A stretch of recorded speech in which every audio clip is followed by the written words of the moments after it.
Welcome to the $100 million scaling roadmap. And so we just graduated from stage 0, which is where we improvise, and we've moved on to stage 1, which is monetize. And if you are new here, you're just clicking over from your custom personalized scaling roadmap plan, then you'll know where you are. And if you are somebody who's like, man, I'd love to have a customized roadmap just for me and my business right now, then below this video, there's a little button that you can hit.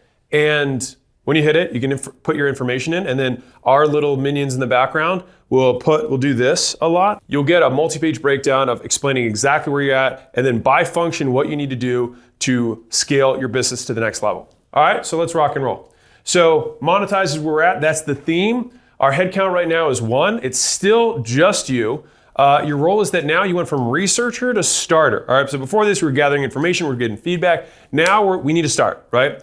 And so the leadership structure it's still just you, because there's only 1, right? And the number of companies at this level. So now by the end of the time we graduate this level, we will be an official company. All right, and so there are 30 million, at least in the US, companies that exist that generate at least $1 of revenue. And so this is a good way to think about it. And let me just put this in context for you. Only 9% of people own a business. So literally by just starting a business and generating $1 of revenue, you're already in the top 10%. Kind of exciting from that perspective. And so I told you in the beginning, like the stats here will probably amaze you, and they're very different from how social media likes to portray success today in business. All right, and so with that being said, let's begin with product. So product is the goods, services, results that you deliver, right? And so the constraint at this level is that your product isn't good enough to sell, right? So if you remember at the last level, or if you've looked at the last level, it's that you didn't have one. Now it's not good enough to sell and charge people money. And so to graduate this, you have to fix it until your product is good enough to sell to release your V1. Okay, and so what does that actually look like? So what it actually looks like is we need to find the hidden costs of the product. Okay, so that is all the non-monetary costs that cause somebody not to buy. Okay, why will you not pay for it? What makes this a no? What would make it a yes? What would it take? So when we think about the hidden costs, right? Think about it if you are selling weight loss, for example. When I was a personal trainer and I was like, why is it that these people are 50 pounds overweight and they don't want to buy personal training? Well, think about the hidden costs. I've got to drive 40 minutes to the gym. Then when I get there, it takes me 5 minutes to find parking. I have to eat less. Don't like doing that. I have to change how I live my life because I eat out dinner every night. And so there were all these hidden costs. It didn't have anything to do with what happened when they showed up to work out with me, but they were all the hidden costs of things that made it difficult to say yes to buying my service. And so what you want to do is you want to ask people why they don't buy, right? So why won't you pay for it? What makes this a no? What would make it a yes? What would it take? One of our favorite questions to ask people, we actually ask this all the time, and I got this from Alex, now I use it on a daily basis, is what would it take, right? So if somebody gives you a no, the question is what would it take? Because, for example, if I said, how about I pick you up from your house, right? I bring you to the personal training studio, I train you, and then I have dinner with you every night. Would that make it a yes? Right now, if I'm willing to do that or not, that's another separate question. But it's always good to identify what are the largest areas of friction, the hidden costs that are causing somebody not to buy your product, right? And so a magic question to ask is, if I asked for $3,000 for us to work together for 3 months to accomplish your goal of losing 20 pounds, right? What would that look like for you to be excited to move forward? So you want them to paint ideal state for you. What would this look like in a perfect world for the customer? And then your goal is to say, okay, how can I work backwards from there to figure out what I can do, what I am capable of doing to make it as easy as possible for people to say yes. And I want to piggyback on what Layla said around this what would it take question and also the magic question. So the what would it take basically assumes purchase and then works backwards into features. Same thing with here, this just all adds in price. So if we were to work together for $3,000 over the next year, whatever, to accomplish the X goal, what would you need to see for it to be exciting for you? Because then they have to solve and the price has already been set. And so Layla said briefly, I don't know if I'd be willing to drive to pick somebody up. Well, I think it's worth just looking at it. Would you be willing to do it for $1,000 a session? Probably. And so a lot of people come into these assumptions, especially earlier on, that they're not willing to do certain things, but they make that decision divorced of price. And so there probably is a price you'd be willing to do something at. And so sometimes the price you're willing to do something at is what someone else is willing to pay you to eliminate some other hidden costs associated. And this is why we're such big advocates in the beginning of charging a premium and going higher than most of the market so that you can actually provide a different service than most people do that is more ultimately valuable to the consumer. And so if you're like, well, what am I supposed to do? Pick up, 10 clients every day? It's like, well, you're saying that you currently have 0 and you don't want to get to 10 because you think there's going to be a problem at 10. That's like saying, I don't want to start working out because I'm going to grow out of my shirts if I get too muscular. Well, why don't we start with you just looking like you work out first? Why don't we start with you just actually making some money first? And then with that money, you have the resources to then solve and make your business more scalable. Okay, so this is the value equation. I'm going to briefly touch on it. I talk about this more inside the $100 Million Offers book that I have. This is probably the core concept of that book, and I think in the beginning it's probably one of the most important things to understand when you're starting a business of any kind. So fundamentally, you create value, and then you get to exchange that value for money. And the more value you create, the more money you can exchange it for. So it's a very important equation. And I made this equation because so many people talk about creating value, but they don't operationalize what does that actually look like? Like, how do I create something that's more valuable? And so I put this equation together so that it's basic division. So you got 2 at the top, which are the things that increase top line value. And then the bottom are the things that you want to remove the negatives, right? So like, how do I take away the bad stuff, add more good stuff? And the more I do that, eventually it becomes infinitely valuable. And so let's say that I wanted to relax. All right, that's my big dream outcome. All right, if I took a Xanax, my perceived likelihood achievement is pretty high. I know that if I take a Xanax, I'm probably going to feel relaxed almost immediately. And my time delay on taking the Xanax is almost nothing. It's 15 minutes. And my effort and sacrifice in order to get relaxed is basically 0. And so because of that, Xanax is a multi-billion-dollar drug that people happily buy. On the flip side, if the same dream outcome could be achieved by, let's say, meditation, my perceived likelihood of achievement, if I said, oh, I'll just meditate. Well, on some level, I'm like, I don't know if I'm going to succeed at this, right? And so my risk goes up, my perceived likelihood of achievement goes down. And so if I'm a seller and I want to sell meditation, I have to show them how using my method is more likely that they're actually going to achieve that relaxed state. And then with the time delay, it's like, hey, in my way, you can, instead of taking months to get good or 20 minutes to get relaxed, you can get relaxed within 5 minutes and it'll take you just a few weeks to get proficient. So that's shrinking the time gap. And then effort and sacrifice are the things that you have to start doing that you hate doing and the things that you have to give up that you love doing. And so it's like, okay, how can I make this in a way that doesn't make them add more stuff to their life that they hate? And what are all the things that they have to give up? So maybe it's, you have to give up time on your phone. Okay, so I love time on my phone and you have to give up time on your phone. And so it's like, well, what if we could find a way that we could put the time on your phone in addition to meditating? Probably not, but you get the idea, which is we wanna think through all of the additional things, the additional variables that create value. And so the easy way to think about this in terms of my moniker is you've got good, you've got fast, risk-free, and you've got easy.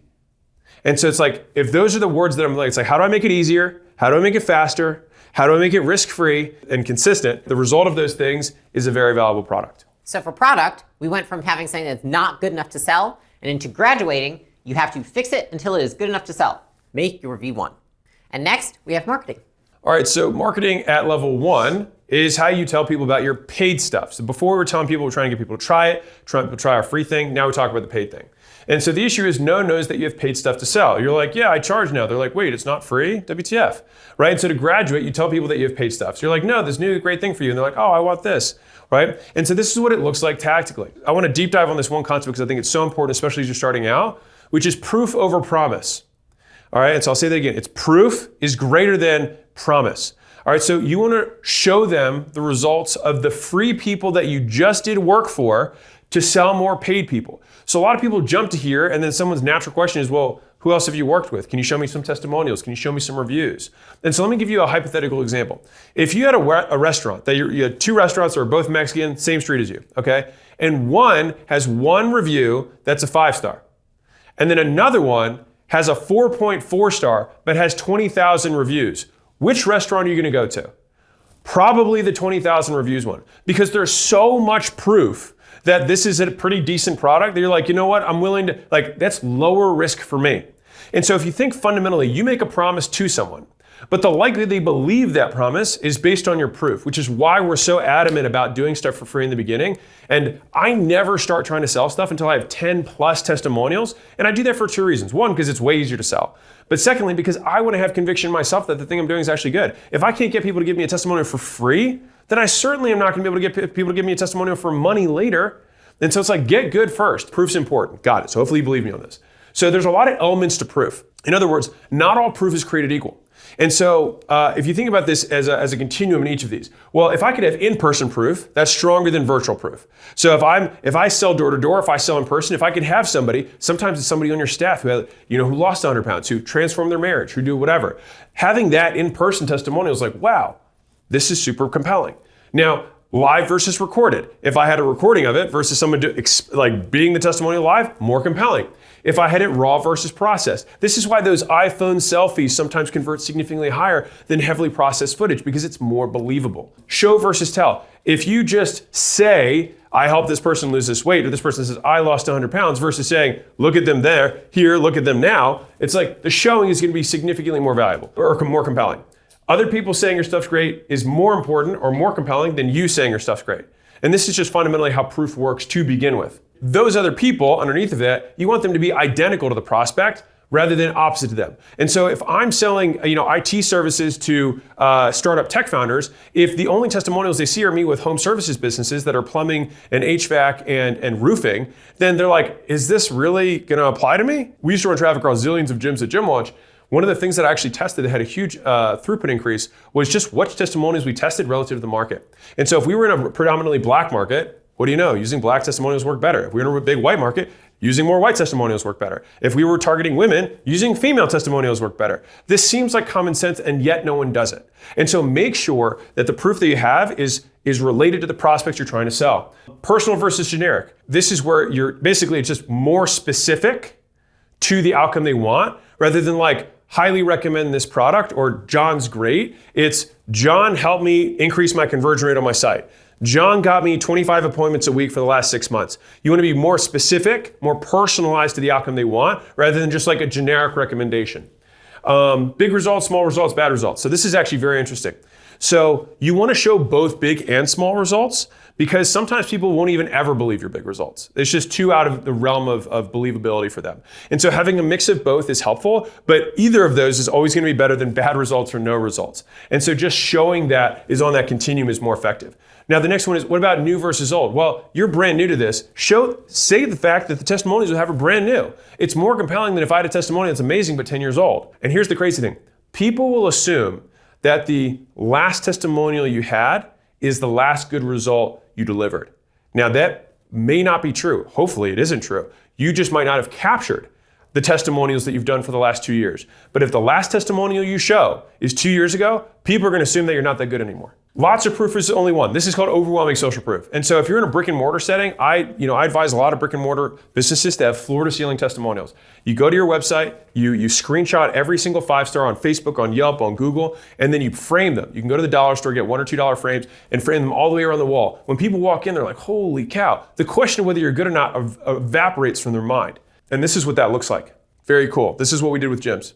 Numbers versus no numbers. Obviously, numbers is just like specificity. More numbers is better. And then brand trust versus no back track record. Now, in the beginning, you're not going to have a track record. But long term, obviously, if you have some sort of past proven history, it's going to make it more compelling. And so these are the things, these are the components of proof that the hypothetical perfect one would be everything on this side. And the worst proof would be a generic testimonial that says recommend, that's 10 years old, from a business that doesn't look like them, about an outcome that is not related to them, that's not visual at all, is just text, doesn't even talk about what the result was, that has $0 in it. There's only one of them. And the thing is we laugh at that, but I see y'all's websites and that's what you use. And then you're surprised that people don't opt in. At this level, because this is still marketing at level 1, this is just a little pro tip for you, is that all the ad platforms that exist give free ad credits. And so Google ads, Bing ads, Pinterest, Snapchat, LinkedIn, TikTok, almost all of them give $50 to $500 of credit for you to start spending on their account. There's some qualification you have to meet, whatever, but still overall, they'll give you $500 to spend to get started. Not a bad thing, especially if you consider, well, wait, I remember we had our credit cards from earlier. It's like, wait, we got our credit card cash, we got the money from the bank. Okay, we got these platforms that are all giving us a couple $100 each. It's like, man, we're like collecting stuff. And it's because these businesses literally benefit from you staying and getting into business. There's more people willing to help you than you think. You just have to know where to look. That concludes marketing at level 1 for Monetize. which is telling people about your stuff. And so we started with no one knows that you have paid stuff for sale, and then you tell them that you have paid stuff, and you sign up for free ad spend credits, and you collect proof along the way. And if you're not sure where to make your first dollar, watch this. So what if phone flipping, barbering, and teaching Kung Fu have in common? Well, Christian is teaching people how to phone flip and making $3,977 per month. And he's only halfway through the school games. And then you've got the School of Barbershop that just started, and they're making $6,800 per month in recurring revenue. And then you've got Sifu, who's got his Kung Fu Academy, 4 people, and he just cracked $20,000 per month halfway through the school games. And so it doesn't matter what you know, or even if you know anything at all, if you have the right system, you can turn eyeballs into money. And so if that sounds a little interesting, that's why we started the school games. 1 out of 3 people who finishes their first month makes their first dollar online. Super proud of that. And so if that sounds interesting, you can click the link and I'll see you on the inside. And now we have sales, okay? So at this level, when it comes to sales, you still don't know how to sell, okay? And so to graduate, what you want to do is use good results from free people to sell paid people, right? And then offer to solve their problems for money. That is what we want to do, okay? And so what does that look like? This is actually an excerpt from $100 Million Leads book, which you can find on Amazon. So since I'm only taking on 5 people, I can give you the attention that you need to get brag-worthy results. And I give it to you all for 80% off, so long as you promise to use it, give me feedback, and leave a killer review if you think it deserves one. Does that sound fair? That is the script that you can use, because essentially you're piggybacking off the fact that you have the results from the people that you gave the product to for free. Okay, and so that is the script that you want to use when it comes to warm outreach. And at this point, you have the proof from the free people that you delivered the product to, right? And then what you want to do is what we love doing, which is every 5 sales that you make, you raise the price by 20%. Okay, so in the beginning, it's free. Then it's 80% off. Then it's 60% off. Then it's 40% off, 20% off, and then you're paying full price. And then you can keep going and keep raising your prices by 20%. Like, no reason to stop the party now. So something that we did in the very beginning when we first started gym launches, so the package first started at $6,000, then $8,000, then $10,000, then $12,000, then $16,000, then we went all the way to $20,000, to $22,000, to $30,000, to $35,000, to $50,000, right? And it goes on from there. And so we continued to raise the price to understand where the threshold was when it came to getting the most bang for our buck from the customers, right? Like, what's the price they're willing to pay that results in getting the most customers with the highest LTV for our business? And so use this script based off of the results that you got for people, and then continue to raise the price based on the success you have of selling the people in each rung. And understand that if you're not able to, right, sell the 80%, because I know you're thinking, you're like, well, what if I offer all of these people and they don't say yes? Then it's like, look, 1, do you have the proof to support the claim you're making, right? And are you demonstrating that? Are you showcasing the proof? And then 2, are you really asking for the sale, right? Like, are you following the script? Are you asking the right way? And do you have conviction behind what you ask? So to graduate sales, you still don't know how to sell. So you want to use the results from free people to sell paid people, and you want to offer to solve their problems for money. So next we have customer service. So here, the point of customer service is how you get customers to refer, retain, review, resell. All right, so at this level, free customers don't like it or use it. So the free people, again, remember, we're graduating once we make our first sale, but at this point we have free customers. That's what we're trying to get them to use it and like it. And so to graduate, you figure out all the hidden costs, why they don't like it and use it by talking to them. All right, and so if you're like, this sounds similar to the product thing, it's because a lot of times in the beginning they're very interrelated and it's just you. Right? So you have the product, we have the variables that we talked about earlier, and the customer service component of it is talking to them, not feeling like you're above it, not worrying about being scalable, and actually just making a list of all the problems that they're demonstrating. And so I would put this into the bucket of, is this a result issue? Did they not get what they wanted? Or is it an experience issue, which is the way they wanted it? And so these are 2 separate things, and Layla referenced it earlier, which is that most people will be more likely to stick if the experience is good and the result is bad than if the result is good and the experience is bad. And so if you had to over-index on one, this, by the way, is the advantage for the novice, is that you don't even have to be the best in the beginning, but you just want to show that you're trying your ass off. To fix results, here's what we do. So 1 is you want to have better expectations that are set during the sale. So this just references the thing we were just talking about, but this will help you on the back end. Next is you want to match their goals. So it's like, hey, this is expectations. Think about that in terms of experience. This is how we're going to talk. This is how frequently. This is my response time. These are the hours, right? Goals is like, this is the result side. This is what we're going to accomplish. This is what's going to happen. And then the workflow is communication cadence in between, right? What are the milestones? What are the objectives throughout this process? And then in terms of the fixed part for the experience, it's like, how do I make it easier? How to make it faster? How to make it more pleasant? All right, it's the same thing, value equation variables. All right, and so once you're thinking through that with customer service, we started with customers don't like it or use it. We figure out the things that the hidden costs, notice the common themes here, why they don't like it or use it by talking to them. And that's the customer service side of it at this level, at level 1. All right, so let's go IT. So when we look at IT, this is how you gather, store, analyze, and display information. And so the constraint right now is you do not have basic software tools or social media to get started, right? You look like grandma over here not knowing what to read on the screen. All right, and so how do you graduate? You want to figure out the free software you need by joining free groups and reading online forums, aka use the internet and Google that ish, okay? For IT, we have no basic software tools or social media. We want to figure out the free ones by joining groups and Googling. And now we go to recruiting. And so with recruiting, we're talking about finding and hiring the people to work for you, right? And so the constraint at this level, remember level 0, we've just started servicing free people, is that you don't know how to do something or have the time to do it.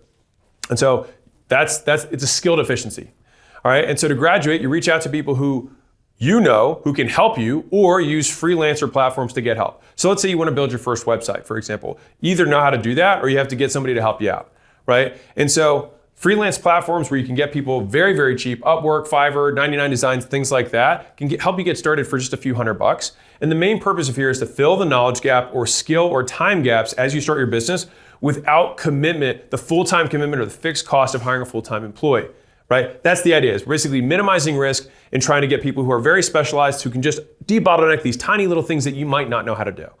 And the key here is that you want to make sure, the reason it's so advantageous to use freelancers or platforms at this point is because your needs are going to change very quickly, and the likelihood that you would hire the right person right now is actually very low. Yeah, and in my first business, I was so untechnically sound that I ended up paying someone $5,000, this is years ago before the website builders even existed, to build me a website, hard-coded, and I just couldn't figure out, I was like, how are they gonna give me money? And so I signed up for a PayPal account, and then they integrated PayPal into my checkout, and that was like the first way I was able to collect money. Now, you don't need to spend $5,000 anymore. I probably didn't even need to spend $5,000 then. But I say this to say, like, I made a lot of the mistakes too, but this was, that $5,000, the next month made me $4,000, the next month I made $4,000 again. And so I was able to pay for it. And that was a freelancer, it wasn't an employee, it was just some guy that I knew through a friend who knew how to build sites. From a recruiting standpoint, this is how you find and hire people to help work for you. When you start it, you don't know how to do something or have the time to do it. And so you reach out to people you know who can help you or use freelancer platforms to fill the little gaps that you have to get started. And so now we move on to the resources of humans. So human resources, right? This is how you decrease the chance that employees or regulators sue you. So the constraint at this level is that you pay money to freelancers to get work done that you don't get what you want, right? So you're paying the money, but you're not getting what you actually want. And so to graduate this level, you want to create basic vendor agreements and expectations. That's it. You want to create expectations so that you ensure what they are building for you or delivering to you is what you want. And then you want to have agreements in place to uphold those things, right? And so you want to make the agreement pass this test. Who's involved and who does what, right? So who does what, where, by when, how much does it cost, for how long, who says it's good, what happens if it isn't good. The issue that most people have right now is that they bring on vendors and they assume that people can read their minds and that they can read your minds. And the reality is that you have to set expectations and discuss it. And so what the agreement does is it helps you clarify things before you start. In most cases, it's not that you have this agreement to sue somebody. It's that you have this agreement to clarify what you do, what they do, and what happens if it goes wrong. I'll give you an example, which is I had a friend who set up a relationship with a videographer, and that videographer was to video her and then deliver her a certain amount of videos a month. Well, what happened was he was behind on the videos. And so there was a month that she didn't get any videos from him. And she said, well, what happens now? And I said, well, where's the agreement? She said, we don't have one. I said, okay. So you didn't talk about what happens if somebody's late or something goes wrong, right? And that's why it's important in the beginning to put these things into place. So if you don't have an agreement, at minimum, draft up a document that discusses these things and make sure that you both agree on it before you start working together. And 2 pro tips. One is that when you're starting out, oftentimes people don't have these discussions because they don't even know what they want.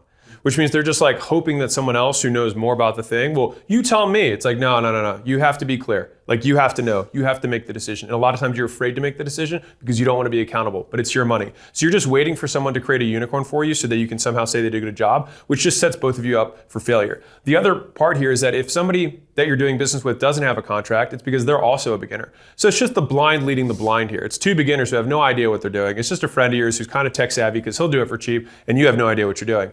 And so both of you just end up sacrificing your friendship because both of you are afraid of confrontation and saying, what happens if you don't deliver on time? I'm not going to pay you. And you feel weird saying that to your friend. But guess what? Welcome to business. This is how you do it. So to graduate human resources, right? We pay money to freelancers to get work done and they don't do it right. They don't give us what we want. So we want to create basic vendor agreements, aka expectations. And now we will move on to finance. Finance. At level 1 in monetization, the constraint here is that you have no way to collect money. Very sad. Now, you didn't need to in the beginning because you were servicing people for free. You were bartering with them. They were giving you reviews, they're giving you feedback. But to graduate, you got to have a way to collect money. And my recommendation is that you set at least 2 ways to get paid. And so I say one of them is always cash, right? And the second is that you have some sort of way to collect cash from credit cards, since that's probably the most predominant way that people pay today. And so the way that you graduate very, very distinctly is that you run a payment and then you get a deposit in your business bank account. As soon as that deposit hits, you have run $1 through the pipeline and it actually works. All right, and so this is what this looks like, is you set up a credit card processor or online checkout or both. And the examples that you can use here is you can use your bank, Stripe, School, for example, processes the payments. You don't have to set anything up, it already does that. Shopify, Amazon, all of these are checkout pages that already have processors integrated, or at least the bottom 3 are. The top 2 are, you have an extra step. And then all you do is you test it and then make sure you get the money. That's it. Very easy to graduate at this level. All right, so that being said, we had no way to collect money, and we graduate by setting up a payment processor, ideally 2, running a payment and watching the money hit. Now, at this point, we've covered monetization level 1. The bottom line problem, if you forgot everything that we talked about, is that your business makes no money. That's the problem. And you graduate by making your first paid sale. That's what this is. And if you are brand new and you're getting to level 1 and you're like, man, I do want to start a business. I am co-owner of School. And so it's a great platform that can help you solve a lot of these problems already, kind of built into how it works. And we give very tactical training on just like that very specific business, rather than saying these are the themes that have to occur within every business. We just say, hey, do this X times per day, do this Y times per week, build your community this way, and you can start monetizing it. And you can start absolutely free. We run trials all the time, and we run a challenge every month. And so if that sounds at all interesting, click the link or the button that's below this video. And otherwise, we'll see you in the next level, which is advertise.